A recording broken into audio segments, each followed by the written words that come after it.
Imagínense pues que no leímos la cláusula de un contrato de construcción de una obra que íbamos a ejecutar y esto se convirtió en nuestra condena. Resulta que cuando a nosotros nos adjudican los proyectos, nosotros lo primero que hacemos es generar un contrato. Ese contrato se revisa por ambas partes y luego de revisado se procede a firmar. Luego de la firma se procede a solicitar el anticipo y luego del anticipo se compran los materiales y finalmente se llevan a la obra y se empieza con la ejecución de la misma. En este caso, en el momento de la lectura del contrato, la cláusula que hablaba del plazo decía que el plazo de la obra empezaba a correr a partir de la fecha de firma del contrato y nosotros por lo general siempre ponemos esa cláusula o esa fecha de inicio que empiece a regir con la llegada de los materiales a la obra o cuando se firma el acta de inicio, que es cuando nosotros hacemos presencia en la obra, porque realmente muchas veces nosotros no podemos entrar a la obra si el contrato esté firmado porque estamos esperando otras actividades previas de la construcción que nos dan a nosotros pues ya vía libre para poder realizar nuestros trabajos. Entonces eso lo firmamos así, realmente yo no caí en cuenta. Cuando firmamos el contrato y nos desembolsaron el anticipo, realmente lo único que hicimos fue comprar los materiales, era lo único que estaba pues a nuestro alcance porque nosotros no podíamos empezar a ejecutar hasta no estar en la obra con los materiales y tampoco los podíamos mandar a la obra porque pues no había espacio en la obra todavía para que nosotros nos instaláramos a comenzar a trabajar y no estaban listas las actividades previas. Entonces pasaron, creo que fue como 30 días hasta que nosotros logramos entrar a la obra y empezamos a trabajar normal, actividades del día a día, sin contratiempos. Bueno, luego de transcurridas 2 semanas empezaron a llamarnos que por qué estábamos tan retrasados, que necesitaban que le metiéramos más avance, que empezáramos a trabajar los fines de semana, que porque la obra estaba retrasada. Nosotros no entendíamos por qué estaba retrasada la obra, si nosotros en cronograma de alguna manera estábamos como bien. El caso es que nosotros empezamos a trabajar algunos fines de semana y otros no, pero pasados los días y a eso sumado que las lluvias en esa época se hicieron supremamente intensas, se crearon pues ya retrasos propios pues como también del clima, entonces el cliente empezó a presionarnos mucho, que necesitaba eso rápido, que necesitaba empezar a hacer las actividades luego de instalado el techo. Entonces cuando nosotros montamos el techo, ya abajo pueden empezar a poner piso, a revocar, a instalar los acabados, otras actividades pues que van luego de instalar la cubierta. Entonces había un desespero pues general por empezar esas actividades y se vuelve una ruta súper crítica la construcción del techo, no solo en esta sino en todas las obras. No entendíamos por qué esa presión, si aún con la lluvia de alguna manera estábamos cumpliendo, teníamos algunos días de retrasos pero no tantos, y nos dice alguien de allá a la obra, es que ustedes según el contrato tienen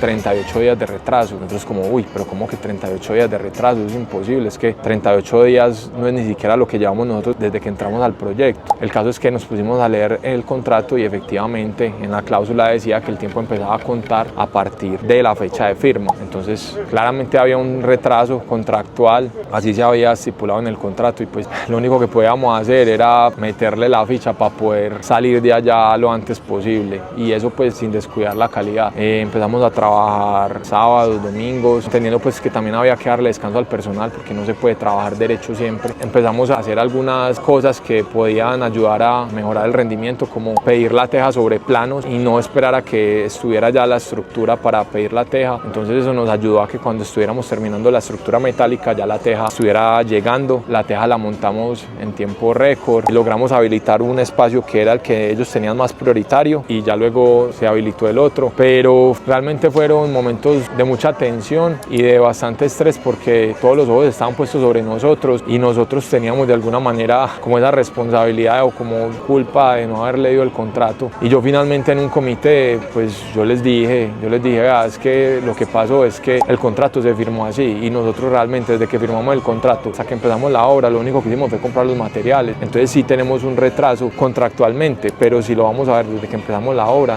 no hay retraso. Ellos pues sí se quedaron como callados y más que eso nos dijeron, bueno, ¿cuándo nos entrega? Pactamos pues como unas fechas de entrega. La lluvia nunca colaboró, siempre fue como muy inclemente, pero al final logramos entregar. Nos demoramos como una semanita más de lo que pensábamos, pero logramos entregar. Entonces eso para nosotros internamente sí fue una obra ejecutada de alguna manera en tiempo récord.